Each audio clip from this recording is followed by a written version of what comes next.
Welcome to Wargroove. Safe Haven is an incredibly fun and crazy map with thieves everywhere and all kinds of front switches and HQ rushes and cheese.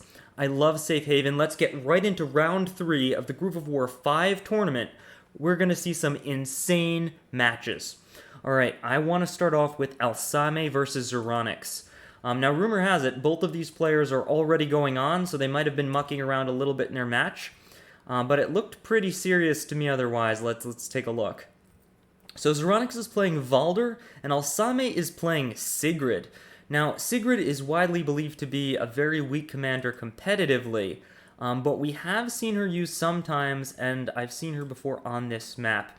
Let's see if Alsame's Sigrid strategy pays off.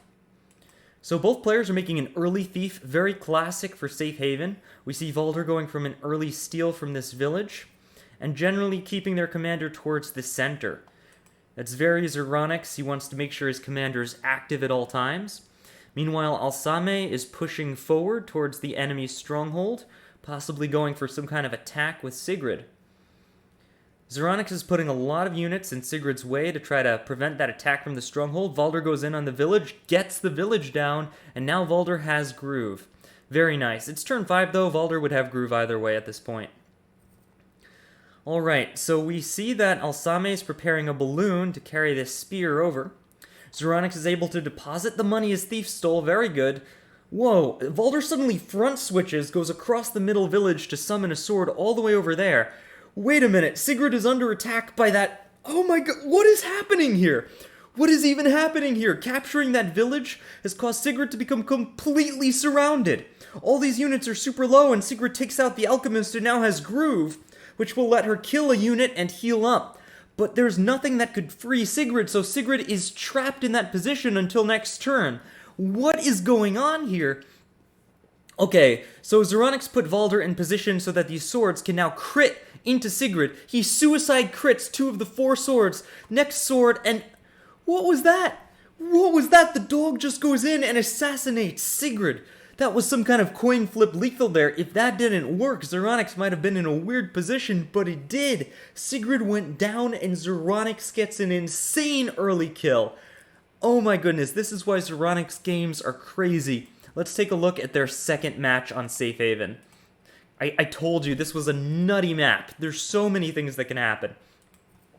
Alright, once again, Zeronix is playing Valder. It looks like Alsame chose not to ban Valder, even after that incredible play last time. Alsame is going Wolfar this time, and they've switched sides. Now Zeronix is pushing forward on the stronghold with Valder, and Wolfar is going forward, trying to take as much as he can, makes that nice good thief. Zeronix is trying to grab some properties as well, also makes a thief. It's pretty much thief play early on here in Safe Haven. You want to grab that opposing village as early as you can, because it'll give you a nice, healthy 600 gold swing in your favor. So if your opponent does it and you don't, you'll be a little bit behind. Alsame builds a wagon, which is hilarious because no one makes a wagon on this map, but Alsame is just known for putting wagons where wagons don't belong. It's actually something that he and Zeronix have in common. They're both very big on the wagon plays. Alright, the wagon comes down. It's a little bit slow because of all the terrain. The wagon doesn't love all those plains and flagstone. We see Wolfar moving kind of his army sort of towards the center. He goes for a very econ powerful opening, wants to get that early economy. Wolfar's at full health. But Valder just goes up here, smacks the village, gets Groove. Again, it's kind of turn 5, so he'd really have Groove anyway at the end of his turn, but he was able to take down a village. Wolfar, however, is not the same as Valder. Wolfar is just a little bit slower at fast charge, so taking down that village will give Wolfar Groove way sooner than they would have gotten passively. Both commanders now staring down the opposing stronghold. We see Zeronix does not care about this sword, just captures this village because there's a dragon backing it up. Oh, excuse me, but now Zeronix's Valder is going really, he's backing off a little bit and putting lots of swords in Wolfar's way. They're defended by this dragon, so Wolfar might be a little more hesitant to go in. Although Wolfar's Groove can kill a dragon on this stage by golfing it onto flagstone, so I don't know that Alsame necessarily had to back up there. But he's sort of crouching in towards his own stronghold, trying to keep it safe. Zeronix is taking advantage of that to push out. He brings the dragon towards center, Valder towards center. He captures this village right in front of Wolfar, does not care at all what's going to happen. And Wolfar's still retreating. I see Wolfar just backing up, using the wagon to reposition on the other side of the map, right in front of the dragon's face, basically saying, you know, these are my villages, you're not going to take any. Hold on a second, after that capture, let's take a look at the economy. It looks like Alsame is ahead a little bit, but a thief just flipped the village and now they're even. And now Zeronix took the lead. Zeronix is taking a big lead. Oh, the dragon snipes a thief. Even if it goes down to the witch, that might be worth it, because that thief was basically 1,000 gold right sitting there. It was a 600 gold swing plus a 400 gold thief. So that's a really good trade for Zeronix, plus they took all these villages. Wolfar goes in on the dragon and decides to assassinate it, taking it out. That dragon is just gone.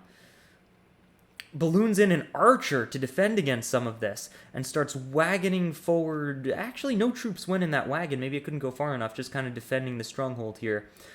Sends the knight over here to decap some villages, maybe steal some away from Zeronix. But it looks like Zeronix is a really powerful position. Lots of units on this side of the map. Uses the thief to get a good decap on the village there so that the sword can walk through and hit that thief.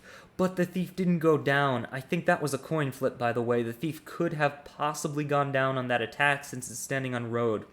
Zeronix puts all of their soldiers behind Valder here. Really big army facing down Alsame, while Alsame's army is split between two fronts.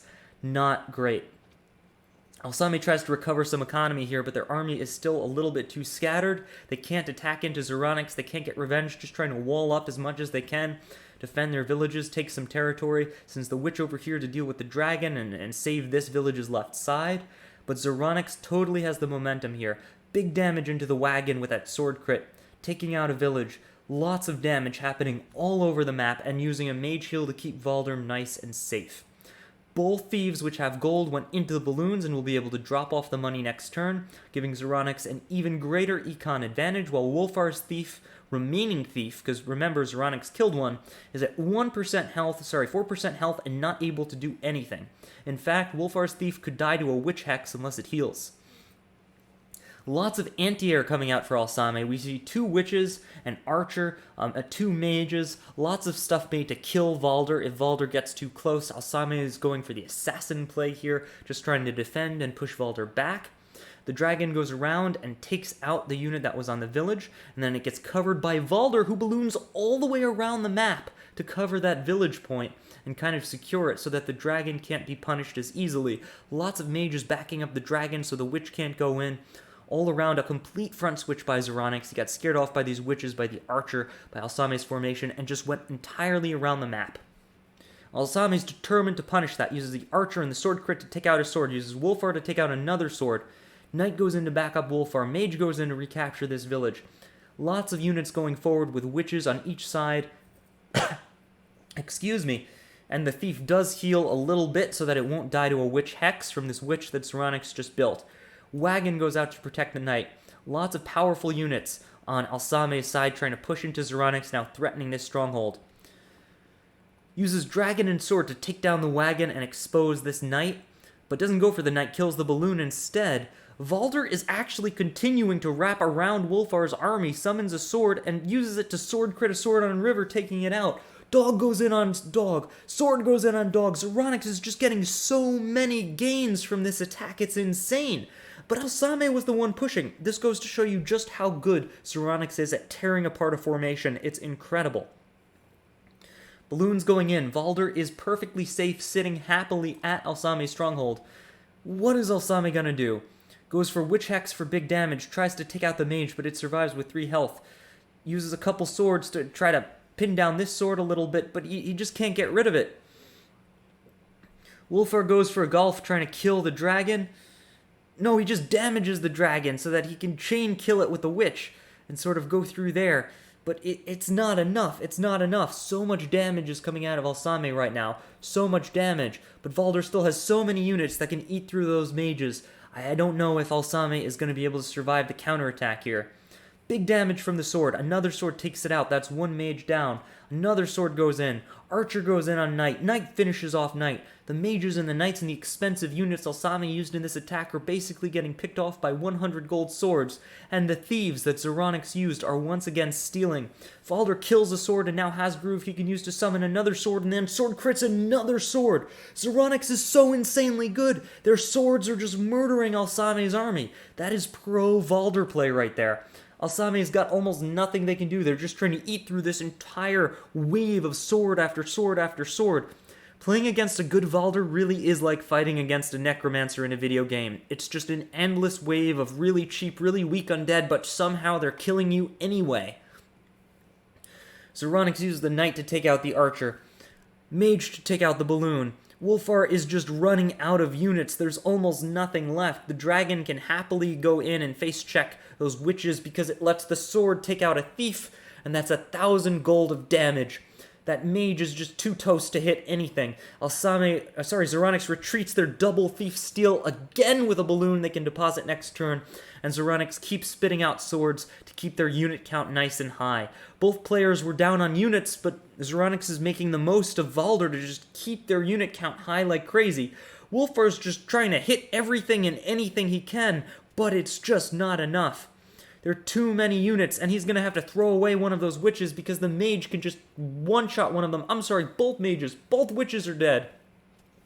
And now that mage is down to the knight, Wolfar is all alone and trapped, and this doesn't look good. Alsame just got completely overrun by Zeronix's insane push. Even just chucks a sword into Wolfar because it just doesn't matter. Double deposits thief. Zeronix has 2,000 gold to spend, and Zeronix is closing in on Wolfar. Goes for the hex, just trying to close out the game at this point. This looks pretty much over. Wolfar basically just taps into Valder. This is GG. There was nothing they could do. Taken out by a dragon. Oh my goodness, that game was insane. That's pro Zeronix right there. Just tears your army apart with swords.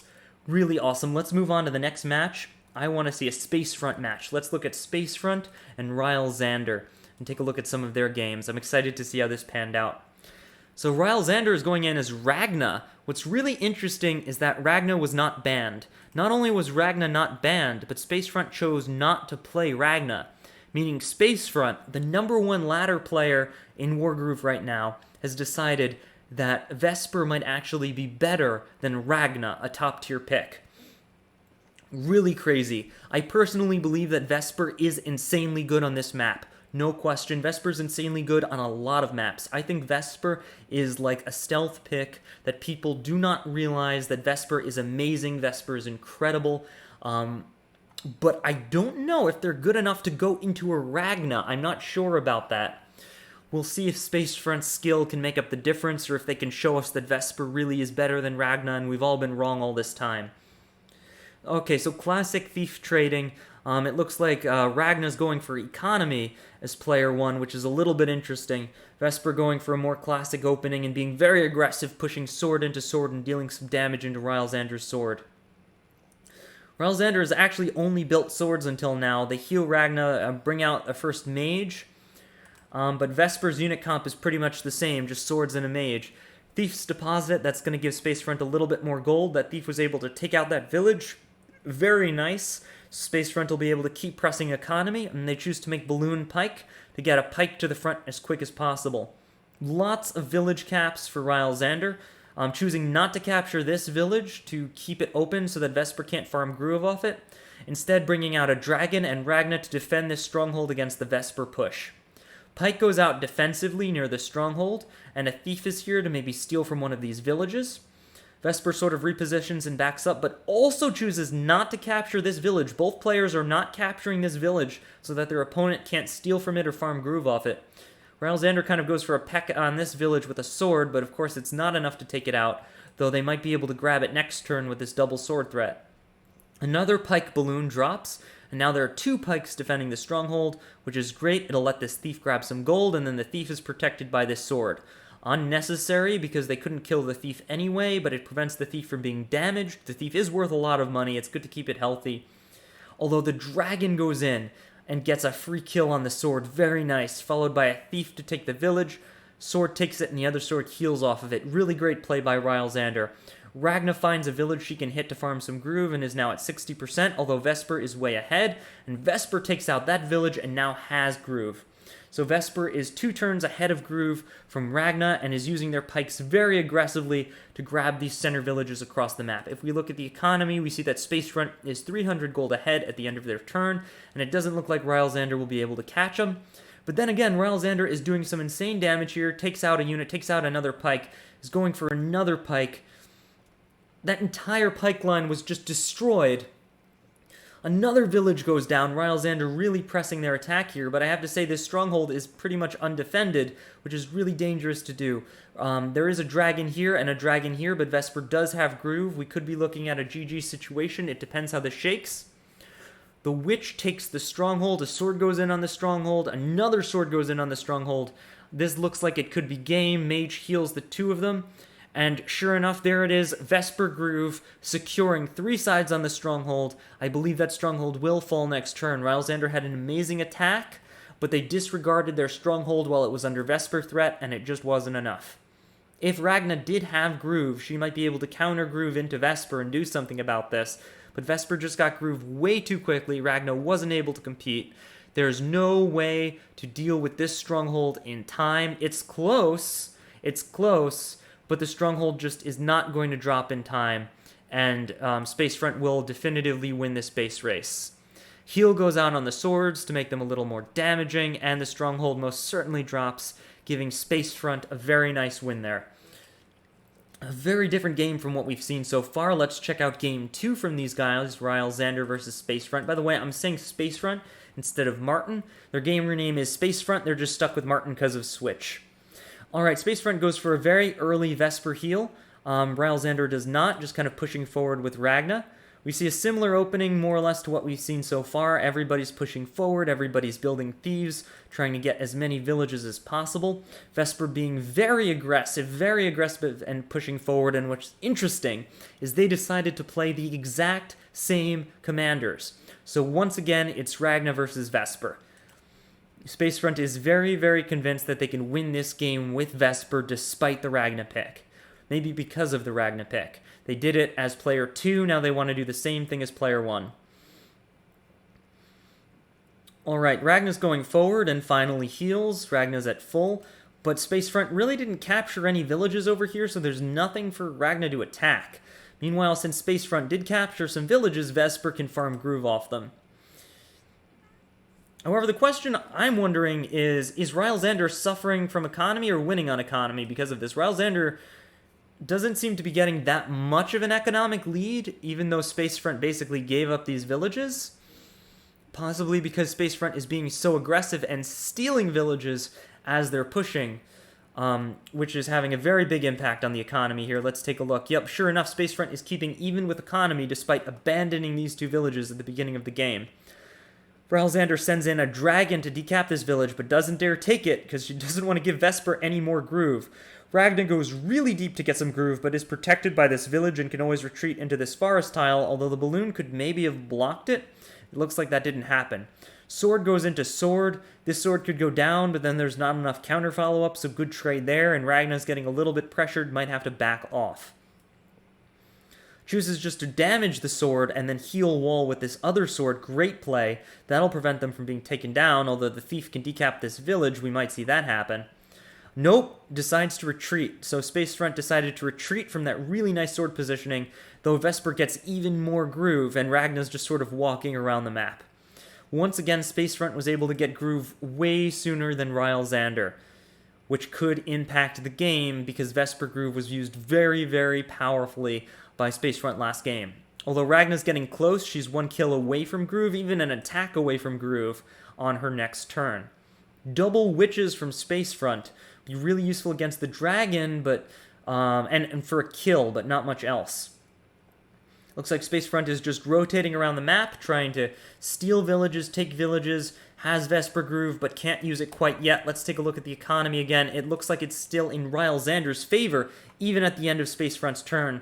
So Rylzander was able to take an economic lead. I don't know if I like that taking out the sword there, because it leaves those two swords really vulnerable. Whereas Xander's going really deep here, but I don't know if they have the position to support going that deep. Although Ragna finally has groove and can jump down here if they need to. Alright, we're seeing Spacefront kind of send the Thief back, but go really aggressive with Vesper, really deep, send the Witch in, kill a unit right in Ragna's face, hit the Giant, and then surround Vesper with a whole bunch of units to keep her safe. They're not attacking Ragna, it's more like preventing Ragna from being able to get a good clean hit on anything. Giant goes in, dealing big damage to Vesper. Kind of got to watch out for that, because Ragna Groove could clear this Witch, but I don't think there was enough follow-up. There's the Ragna Groove, it went off. Right in place. Really dangerous because it left a lot of sword suicides. I might have tried to heal the dragon and use that to hit Vesper, but I don't think she was going down either way. Now Vesper's super low, has to back off, cannot use Groove this turn. There's a lot of threats here. A lot of low health swords that could suicide into Ragna, but no follow-up, so the kill just wasn't on the table. Retreating the Witch, retreating units, but still taking a few trades where they can. All the swords are going backwards to heal. A few of them are sticking around. They're kind of low. They could be used to suicide kill Ragna later. We're looking at the clock. Spacefront is down to 16 minutes, while Ragna still has plenty of time. So Ryle Xander is doing way better on the clock than Spacefront. The dragon finds a road mage and takes it out. And Ragna and the dog go into the balloon and then drop down here to defend the dragon. Very nice play. We see attacks into the dog, not the stronghold, because it doesn't look like there's a kill on the table. And the balloon comes down to protect the giant. I think the giant is probably dead, though. Yeah. Mage takes the balloon. Witch goes in. A little bit risky while there are mages there. Hex goes in. Big damage. And now that giant is going to take a lot of damage, though Vesper certainly takes some counterattack from that. They leave the giant alive at 12 health because it's not really hurting anybody, and choose to pick on the mage instead. So really nice counterattack damage from Spacefront, although the stronghold seems very, very protected. Xander might want to back off here. It does not look like they can continue attacking, but they do continue attacking. They kill the thief, they kill the sword, they capture something with the mage, and then attack a unit with a golem. Ragna goes in on road tile next to the stronghold, kind of risky. Sword goes in on thief. I don't know how this attack is going to resolve, because I don't think they have kill pressure on the stronghold here. And also keep in mind, Spacefront does have Groove. Swords go in, deal big damage to the Alchemist, taking it out. Mage goes in, smacks the dog, taking that out. Railzander's losing a lot of their army here. Balloon goes down. Mage takes so much damage, and the Witch Hex destroys the Golem and the Mage while dealing damage to the Dragon. Vesper decides that it is worth using Groove here to protect the Stronghold. And that pretty much stops the attack.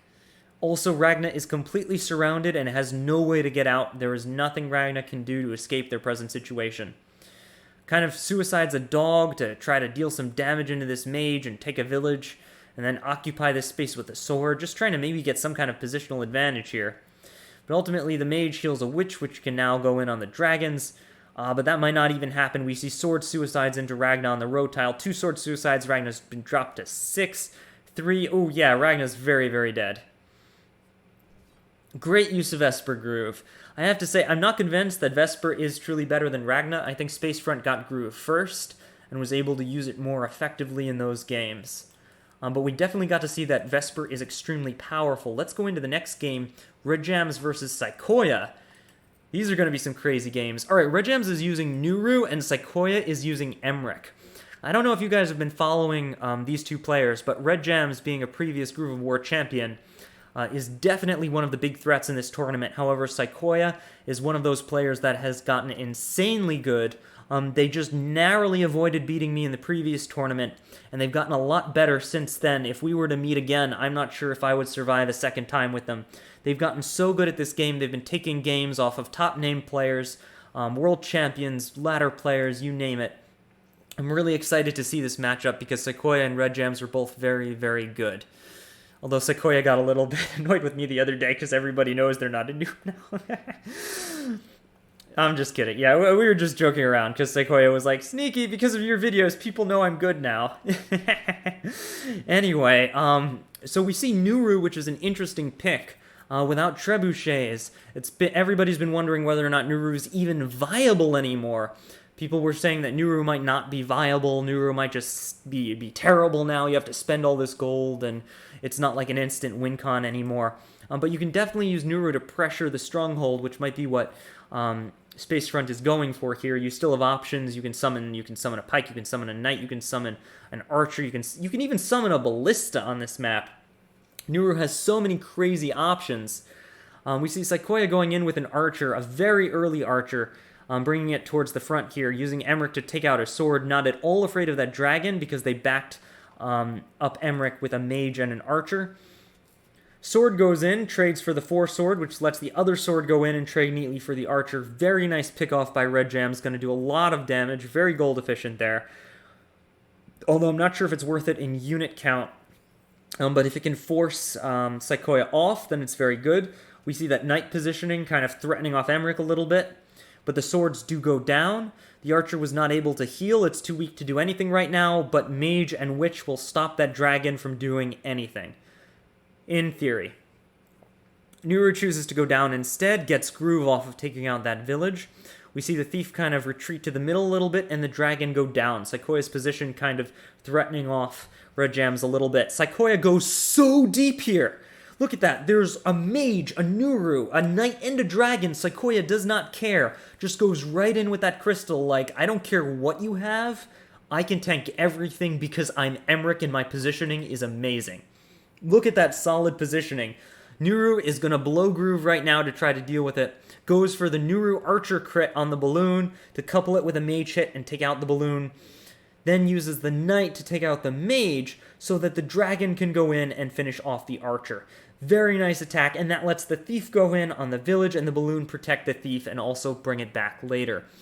Great attack by Red Jams. That just...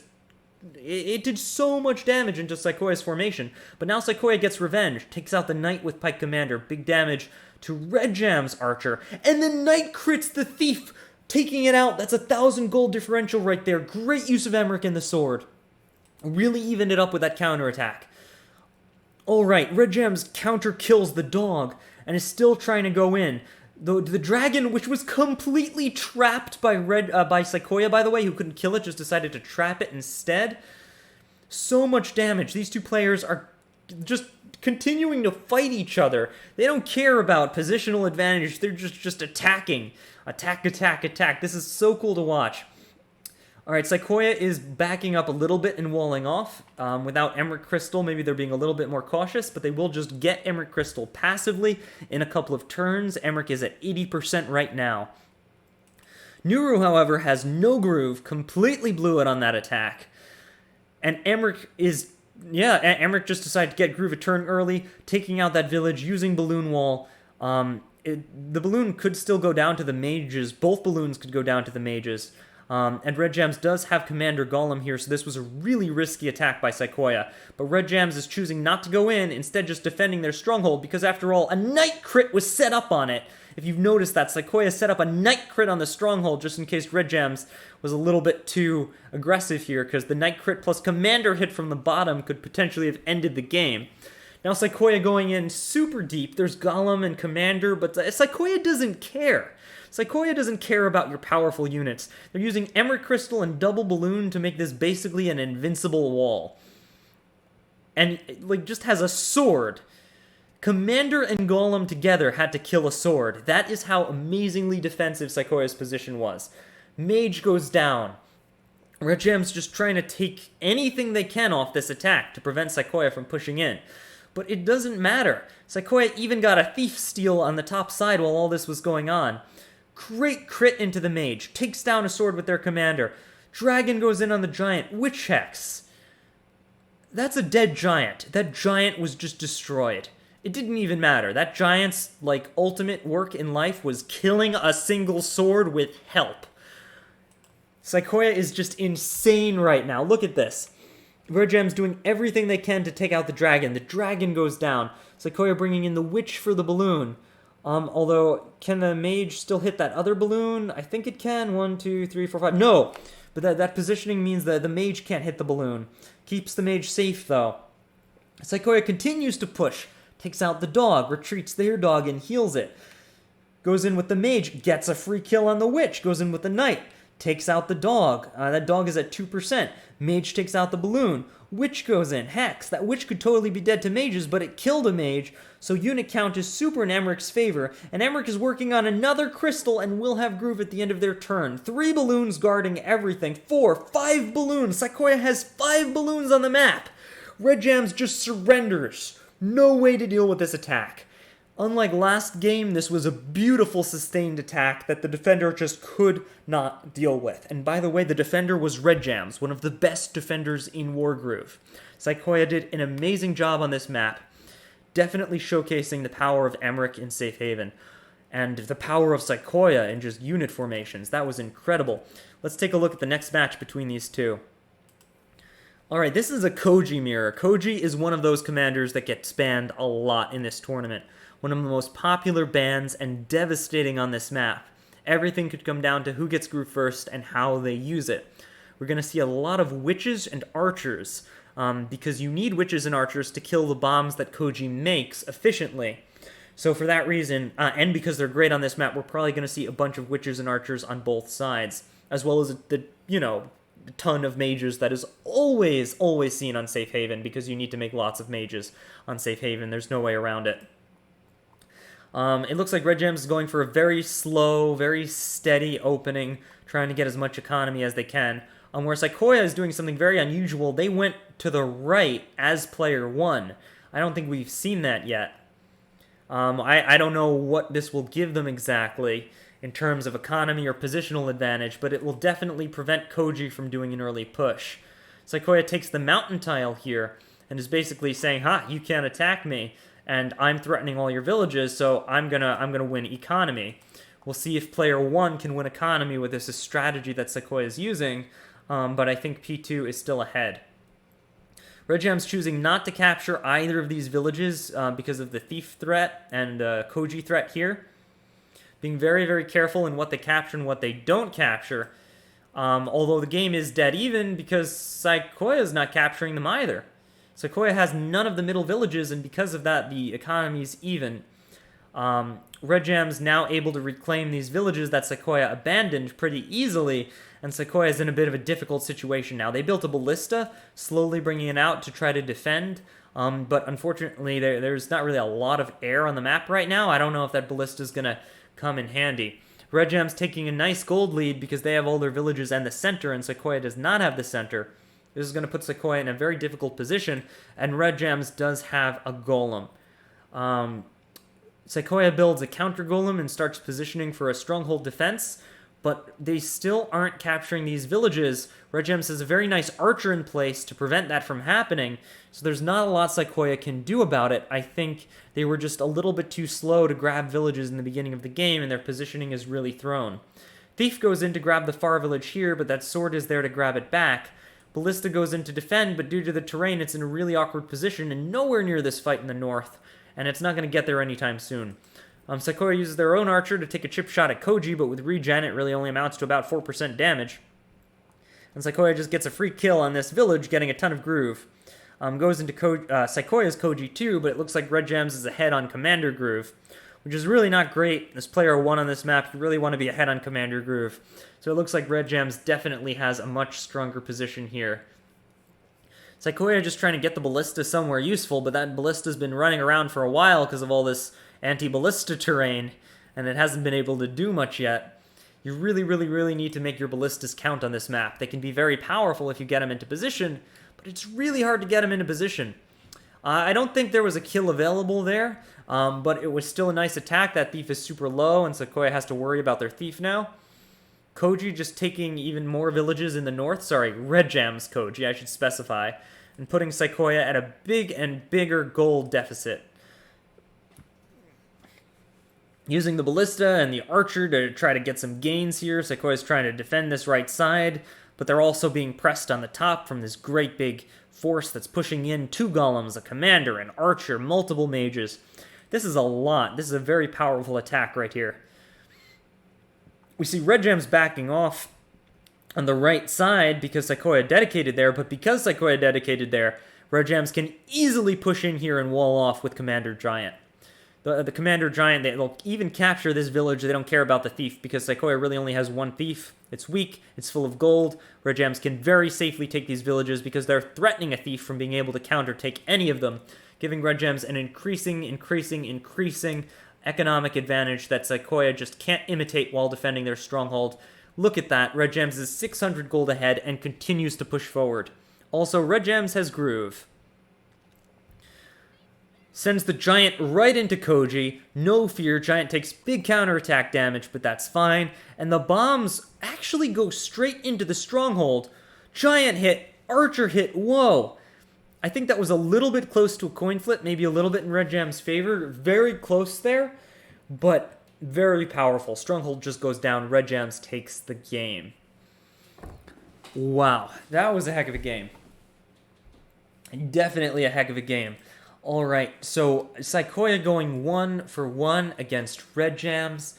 Some folks have said that this map has some async stuff in it, like player 1 and player 2 have different advantages. Instead of making sure the two players have equal advantages, there are things P1 can do, there are things P2 can do. Given that both players won as P2, it suggests that maybe second player is a little stronger on this map. Although I'm not sure if either player really did the attack side as player 1 correctly. So let's look at another match. I want to see a Sejun game. Let's watch a Sejun game, guys. Sejun is amazing. And what unfortunate soul did not realize that you are supposed to ban Sej from Sejun? Oh, GOW5 Montoya, I feel for you. I truly do. Sejun is the Sej main of Wargroove. They are...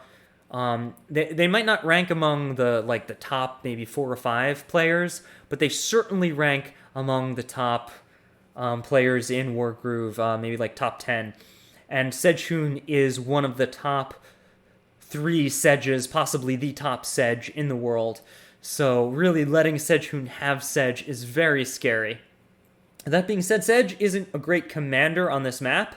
And by the way, I will refer to Sej and Sejun interchangeably since they're basically one and the same as far as this match is concerned. GOW5 Montoya goes for a village attack with Sigrid, but it looks like they don't get the coin flip, or maybe it wasn't there. Sigrid is really low on health. Did not heal. Gonna get some interesting groove from that, but it's gonna have to be a 2-turn takedown. Oh, uses the sword to kill it instead of Sigrid. I don't know if I like that because they weren't able to get groove off that. Bringing down a very early knight. That's interesting. I'm not sure if we've seen that yet. Maybe going for some kind of rush on P2 side. Sejun is actually playing it really slow, just keeping their commander nice and healthy, building up forces on the top side, raring to attack. Even the units on the bottom side kind of moving north. I think Sej is hunting and has their eyes on this stronghold. Ooh, very risky attack by GOW5 Montoya. It's going to give Sej a couple free units there. Witch goes in to try to make the attack a little bit less free, but that was 300 gold. That might not have been worth it. Yeah, Sej just assassinates that sword, takes it out. Harpy goes in, doesn't care about the witch. Sword goes down. And that witch is now completely surrounded by Sejun. We saw Sequoia do that earlier, the air surround trap. So now that witch is going to die to a mage next turn, even though Sej couldn't attack it this turn. Very well played.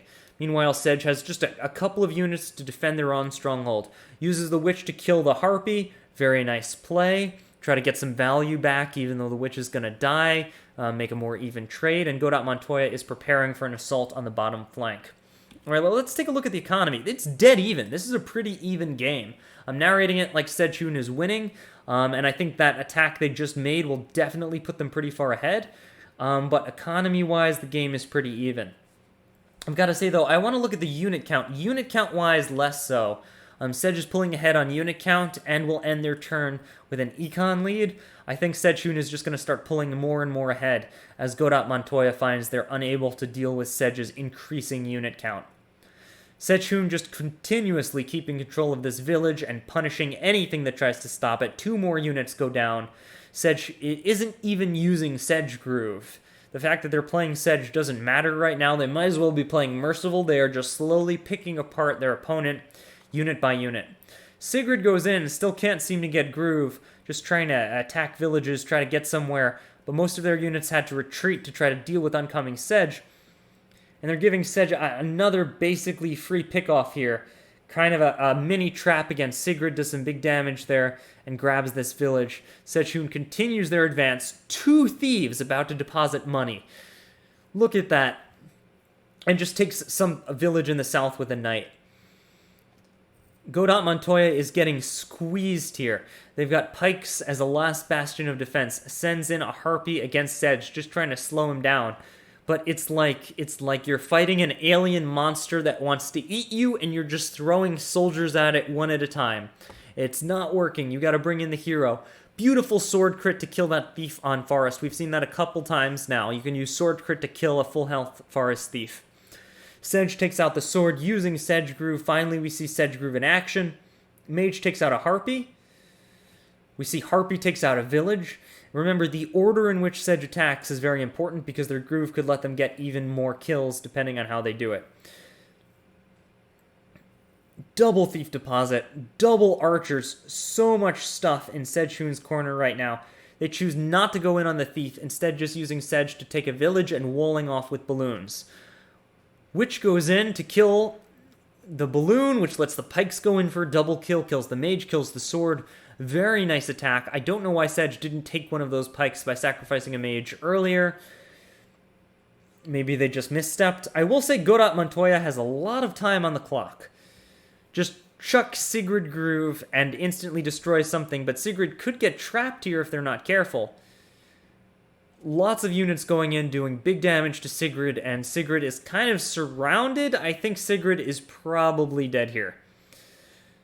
Meanwhile, Sejun just using Sedge to slowly clean up, setting a nice path of delicious units for himself to eat. Look at that. Sejun is just picking apart the army with Sedge. But really, I think this is mostly just showboating by Sejun. The game is over, and Sigrid will most certainly fall next turn. Wow. It goes out of his way to make sure that Sejun's groove path ends so that he can get into a balloon and go down there, just so that Sejun can try to end the game by using Sedge Groove. That is how dedicated Sejun is to playing Sedge. They will always try to win the game with Sedge wherever possible. And there it is. Sedge Groove Assassinate to end the game. That's Sejun for you. Oh my goodness, that game. Oh my goodness. Okay, I want to see an Ashe game. I don't know about you guys. I want to see Ashe versus Alpha. That's going to be an insane matchup. Let's take a look. Greenfinger into Valder. Okay, War of the Rushes right here. We have Greenfinger into Valder. Alpha's doing a P1 Greenfinger, which has so much potential for rush shenanigans on this map. You can put up the vines and just siege the stronghold. It's amazing. Valder similarly can just overwhelm you with swords. I have no idea who's going to win this one. Ashe going for a super aggressive... Well, actually, this is pretty standard. Just capturing lots of villages, sending lots of swords to the left.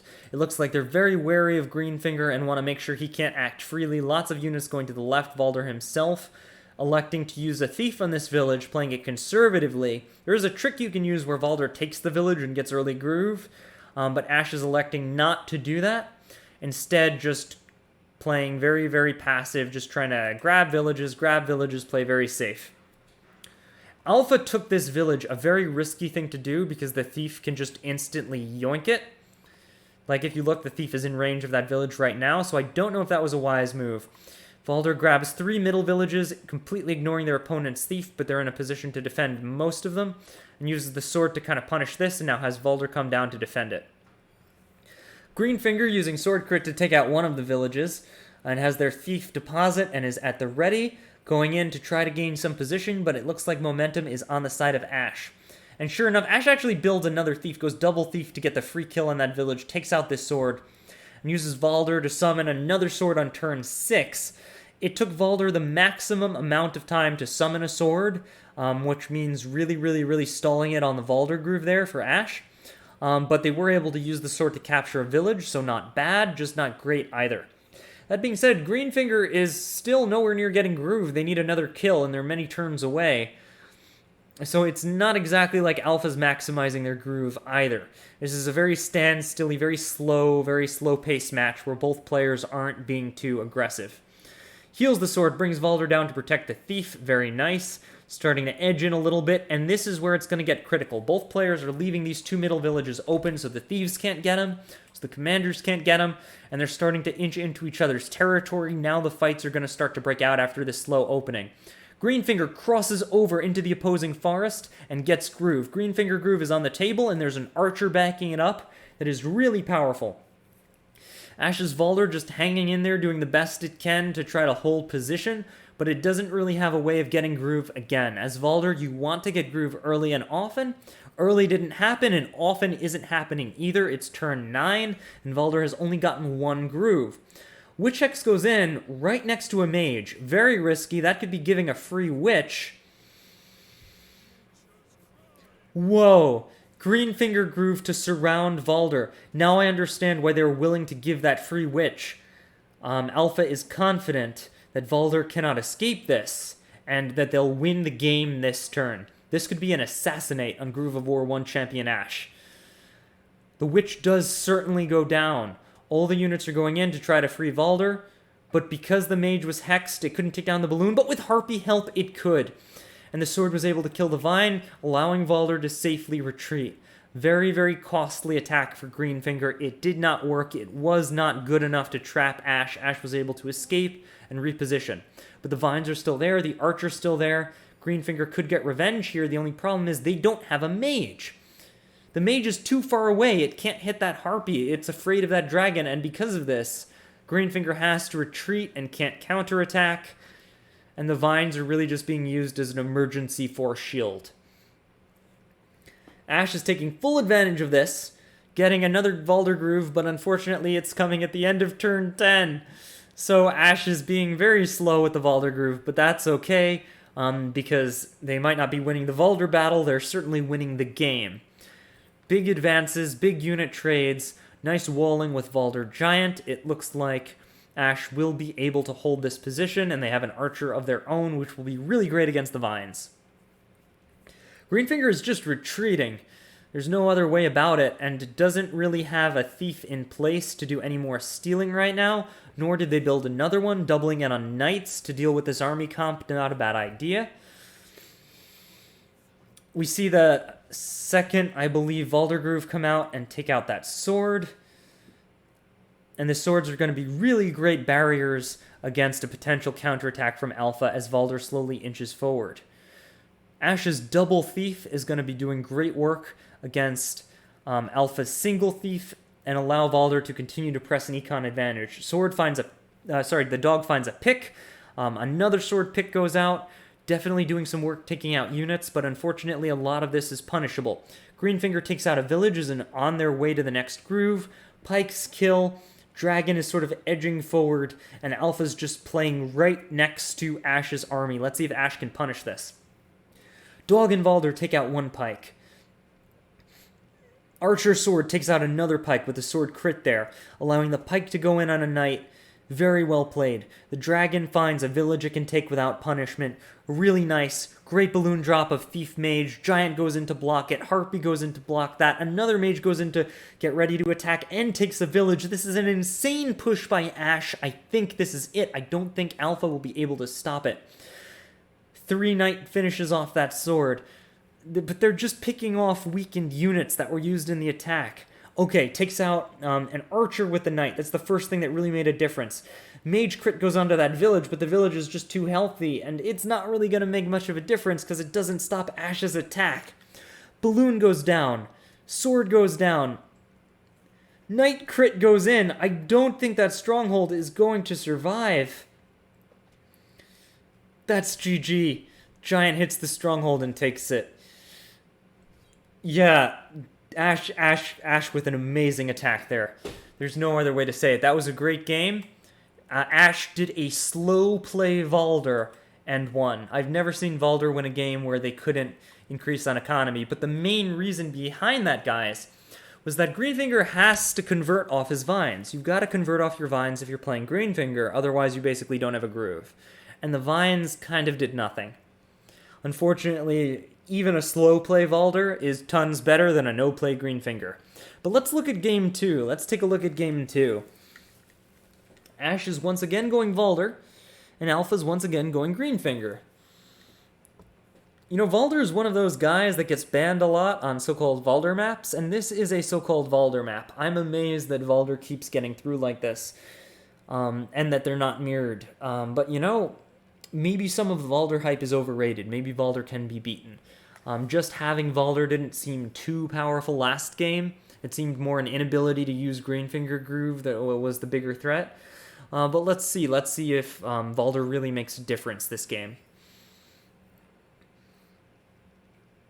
Alright, so we see the early heal from Valder. Valder being very aggressive, going very deep. It looks like Ash wants an earlier Valder Groove this game, and they might be able to get it.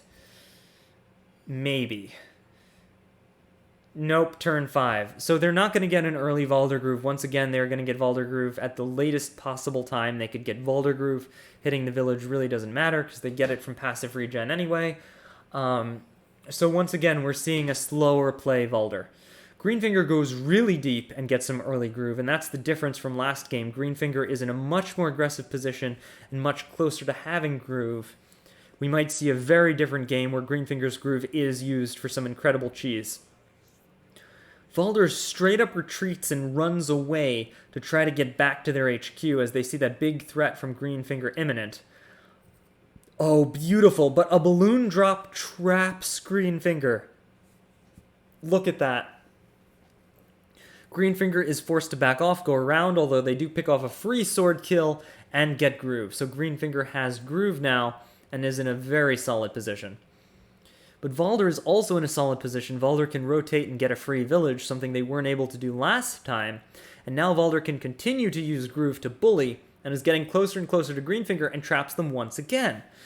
Once again, Greenfinger picks off a free sword and sends a bunch of units in to try to defend this and get themselves out of harm. Lots of units going in to try to keep Greenfinger safe and keep them from dying. Unfortunately, that sword had to be sacrificed for the greater good here, otherwise Greenfinger could completely be trapped. But we see Valder going in, completely committed to the trap Greenfinger strategy here, creating a sword in the way of these mages to stop them from interfering, and using the balloons to make it harder and harder for Greenfinger to run away. Hilarious. But Alpha is able to pick off one of the balloons, dealing some really nice damage, gets a nice pike crit there, and uses a balloon for blocker there. Thief goes in, gets a good steal. I think that Thief is probably dead, so we're going to see vines to protect it. Yep, there are the vines. I don't know if that was a good use of vines, because a lot of those vines are basically free hits. Like the giant, for example, is probably going to move to the left of that vine anyway, so it can kind of hit the vine for free. Yeah, like that, see? So not the best use of vines there. I think that's going to be really punishing and allow Ash to just eat through this groove for free. Though I've got to say, Valder is now in a really weird position where they might be trapped. Lots of mage suicides coming in. Sword suicide. Is Valder dead now? Valder's dead! The Surrounder got surrounded. The Surrounder just got surrounded. That was an insane game. Well played, Alpha. Really well played. Oh my goodness. Yeah, that was a bit of an overextension there. Alright, let's take a look. Let's take a look at some more games. I want to see, what amazing game do I want to see? Oh, Sneaky Dragon versus Pediant. This is one of my games. I'm sorry, guys. I've got to show you this game because this game was fun. As you can see, the Sneaky Dragon, who is definitely totally no relation, guys, no relation whatsoever to the player who is totally me, decided to go Wolfar as P1 and is going for a very, very open, pretty classic strategy here. Early heal, pressing forward. Vesper also goes for an early heal, and I'm fighting a Vesper, which is really, really scary on this map, guys. I learned that a little bit later. This was the game that taught me how terrifying Vesper was, and I actually decided to play Vesper in my next match because of this game. So the Sneaky Dragon is going in pretty deep. Elects for the Thief heal, sending their commander forward, and actually decides to build an early second Thief. before Pedient even steals from the village. Just trying to keep my sneakiness levels up, guys. You have to have maximum sneakiness when you're playing on a map with sneakiness.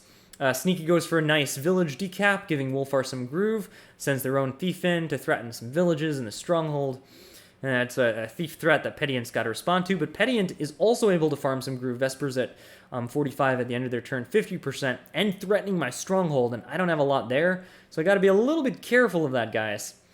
A little bit careful that I don't actually lose my stronghold here. I go in with Wolfar, take out the thing in front of the stronghold, grab this village, and then steal from it. And I put a dog in front of my own stronghold. My theory is that I lost the unit in front of my stronghold, so they lost theirs, so I can lose one too, and we'll still be even. Vesper goes in, kills my dog. I'm super sad about it. I like that dog. But I'm in a great position here because they hit my thief just low enough so that I can do this and steal 1,000 gold, giving me a 2,000 gold jump on my opponent. Really nice. Harpy comes in to block Vesper from the HQ, and the mage is too far away to stop me, so I will be able to defend, and I back it up with a stinking dragon from my theft. Very nice defense there, which will stop Vesper from just eating my stronghold alive, because Vesper is really close to getting groove there at 80%, and I've burned my groove already. Alright, so that 5 Harpy coming at me gives me the ability to take a nice free Harpy kill, and my double thieves are doing work, stealing villages along the sides. Really great. I know I captured a lot here that their thief can take, but that's fine. Their thief is going to steal from me no matter what I do, and I want the income. Vesper takes out another village, steals it back from me, goes deep with the thief, gets another village, gets groove, and actually manages to equal out the economy pretty much at this point. They're even ahead of me despite my early thief shenanigans. Remember, that thief shenanigan did cause me to kill one of my own units, which dropped me in unit count, and I also burned groove. So at this point, I'm now at a bit of a pressure disadvantage because Vesper has a slow charge groove. My fast charge groove isn't up yet, and I've got to deal with all this. All of that money I stole mostly got poured into this dragon, which is getting countered by all the mages and the witch. So Pedient did a really great job of coming back from that. Huge threat on me right here. Lots of units pushing in with Vesper groove, and I have to be careful, otherwise I could just straight lose my stronghold. I'm using my thieves to do a lot of good work here, try to steal and grab as much as I can, position my pike for a pike crit on that sword, send in my mage, send in Wolfar to, the archer, send in Wolfar to protect the archer, get some free picks on the top side, also protect my thief, just so I can take some economic leads here. I do go in on Vesper knowing I might lose my knight, just to sort of slow Vesper down a little bit. And it pretty much works. Vesper burns groove here to get some more hits on me, which is really, really nice because that removes some of the threat on my HQ. It's unfortunate because they were able to get a little bit of damage into me here and I'm going to have to back off, but it's better it happens now than later. So I start retreating my thief, putting my thief back, deposit some gold. That'll give Sneaky a little bit of money. Wolfar has kind of been useless, just running back and forth these past few turns, acting as a blocker. Sneaky is not using their commander well. Who is this Sneaky? Seriously, they stink at this game. They should just quit Wargroove. Uninstall. Sneaky bad. Anyway, Sneaky's commander has been pretty useless, and Vesper, despite using groove, is immediately smacks a village to get more. They also recapture this village, which will force Sneaky to have to move Wolfar all the way back here, and Wolfar will have to continuously be useless if he wants to keep getting groove.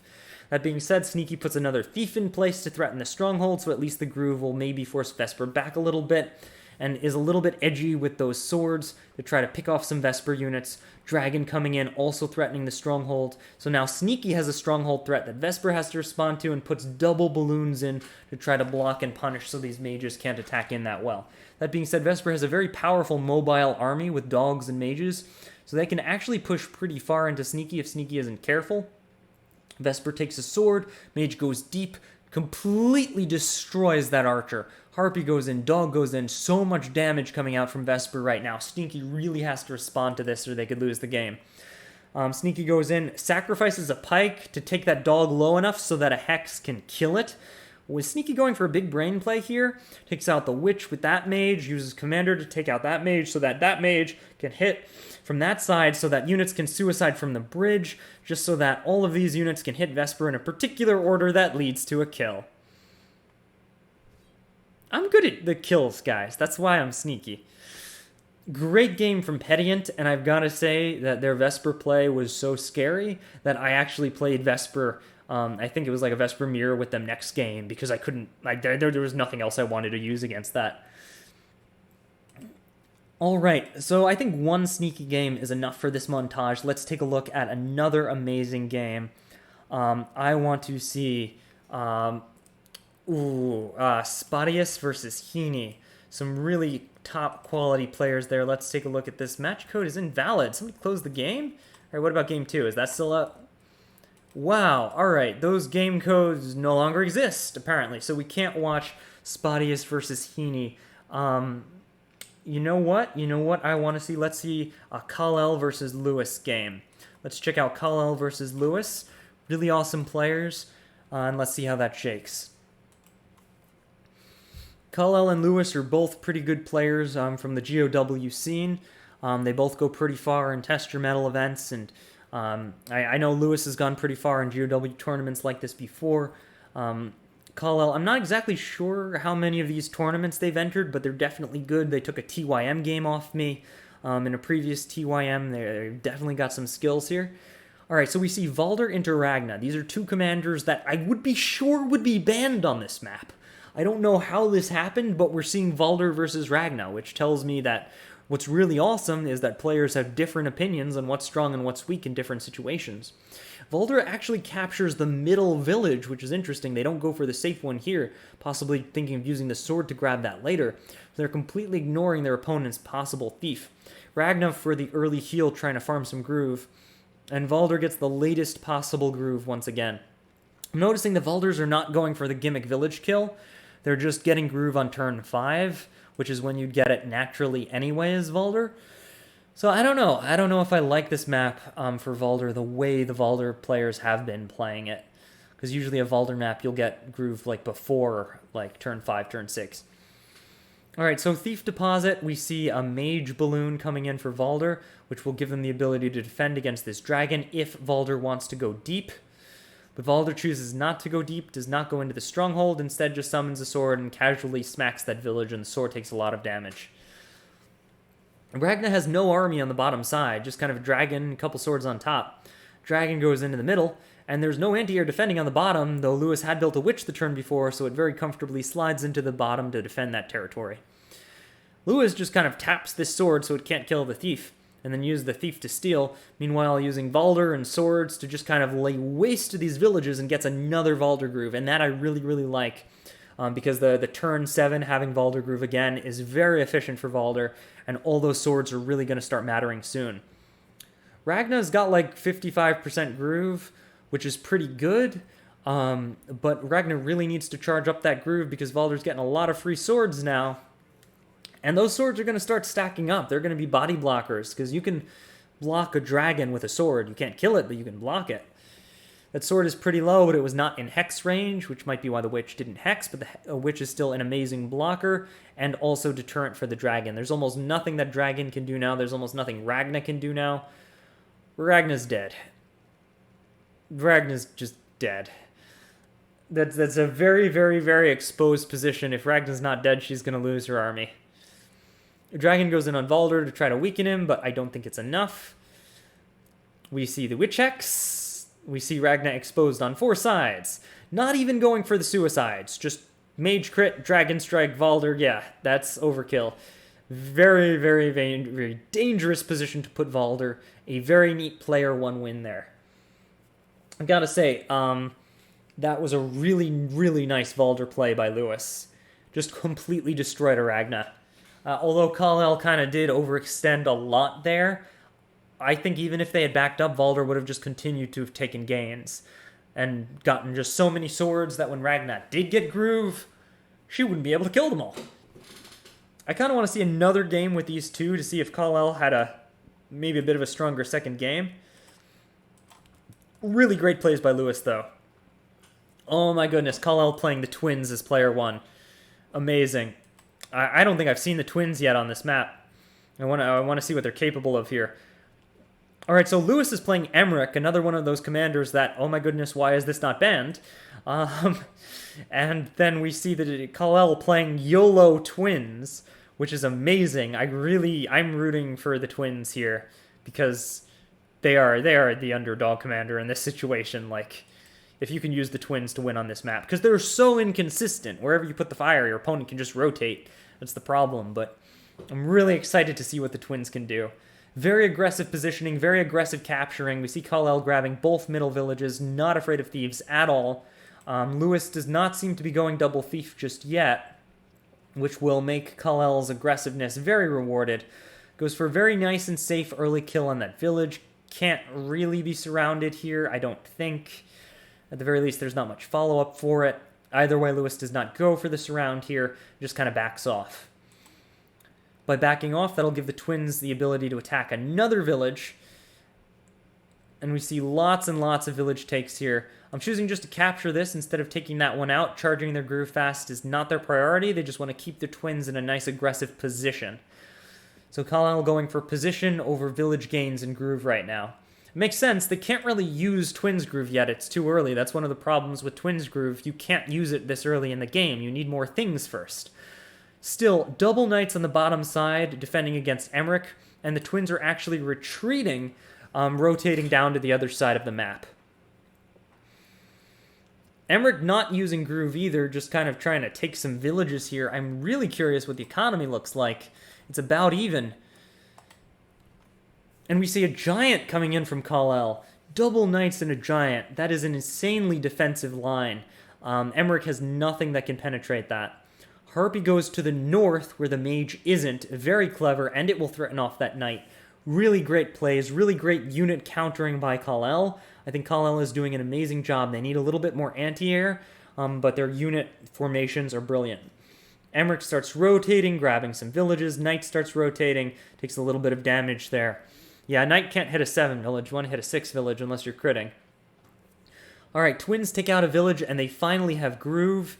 We saw that they were in no rush to get Groove. Oh my goodness, that's really bad. That Knight can crit that Thief. That Knight can crit that Thief. There it goes. 1,000 gold worth of damage. Lewis's Emmerich goes in to defend this dragon. Did big damage to the Knight. Gets finished off by a dog. And then just starts taking some villages. That Thief kill with the Knight was very, very unfortunate. It was a big gain for Lewis there. You gotta remember how far those Knights can go. They can go 6 spaces. That's a lot of spaces. Witch decides to hex here. Golem takes out the dog. We see the Harpy is used against the dragon, and the Twins throw down. Is it going to be fire or water? Fire on that tile to kill a mage that tries to hit the Harpy. I don't really know if that's worth it, because you're kind of firing your own position. A very risky thing to do. Although it will eventually spread to the Emmerich Crystal and drive the fight off of the Emmerich Crystal, I don't know how I feel about that fire position. Alright, Dragon retreats and heals up. Lots of retreating and healing up. Mage goes in. Doesn't care about the fire. It's like, I'll take that trade anyway. It's 600 gold unit for a 400 gold unit. I don't care if you burn me alive. That Harpy's going down. Alright, let's take a look at the economy here, because the Kal-El's got money. They're pretty even on econ. Although Lewis is way ahead on unit count. That's the big thing. I don't think you can win as Twins if your opponent is really, really far on unit count. Alright, doing some work against these villages, pretty nice, pretty nice. One of the knights retreated, they built a third knight, so lots of knights. But there's no Twins fire cheese in the HQ here, it's just not happening. All this fire is doing is preventing the fight from happening. Alright, I have to say Kal-El is using this fire in a really weird way. They're sort of preventing their opponent from stopping them from taking villages that they normally wouldn't be able to take. Really creative use of Twins Groove. I've never seen this before, but unfortunately those villages are in Thief territory, so I don't know if it's going to end up being worth it. It does allow Kal-El to pull up hugely in economy. Kal-El has a massive economic lead right now because of this crazy fire play, but if they can only hold it for one turn, I don't know if it's going to be worth. Alright, the fire finally spreads to and kills the crystal. But now, because of their own fire, Kal-El is sort of forced to retreat and give up these villages to thieves and Emmerich. I really think Lewis might have benefited from another thief here, given how very aggressive Kal-El's village capping was. Now Kal-El's army is kind of spread, and Emmerich can just freely hit that village. Oh, chooses not to, goes for position instead. Maybe just trying to prevent a counter kill on the thief there. Dragon going in, knights going in. Emmerich's got 2 dragons against Kal-El's double witch.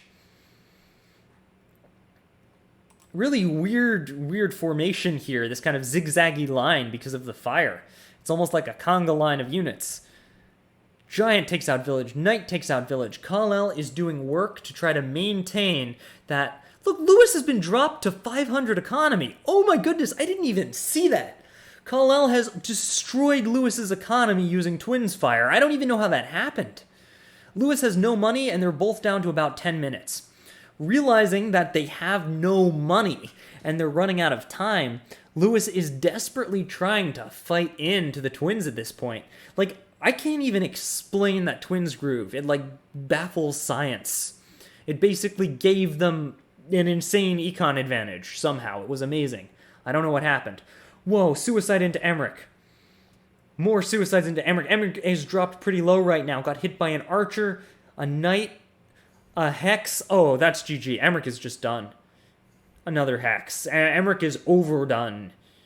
That hex isn't actually going to hit Emmerich. I think they're just doing that for the lulz. Yeah, there we go. That's... Wow. That was amazing Twins play. Like, I can't explain how insane that was, but the Twins used Groove not to cheese an HQ or to kill anything, really, but to drive Emmerich off of 3 villages to get an insane gold lead while rotating the rest of their army so that when Emmerich went down to retake the villages, they could take more villages and drop their opponent's econ into oblivion. Like, that Twins Fire was literally a positional play for economy, but it wasn't placed anywhere near the villages they were taking, and it made no sense. I can't even explain how big brain that was. Kal-El, if they did that on purpose, is a genius. Is an underestimated genius. I remember watching like some streams of this game, but I don't know if anybody noticed this facet, but that was insane. That was an amazing use of Twins Fire that I've never considered. Edge your opponent off of economy. Whoa! That's all I can say. I think we need to end there. These were some amazing games. I have absolutely no idea if anyone was watching this. I should probably actually log on to Twitch and see if somebody's been watching this whole time, because I am curious. But yeah, I hope you guys enjoyed these games. If you're watching on YouTube, please leave a comment down below if you have any questions or something I missed, or your favorite commander, or who you think should be banned on Safe Haven. That's all for now, and welcome to Wargroove.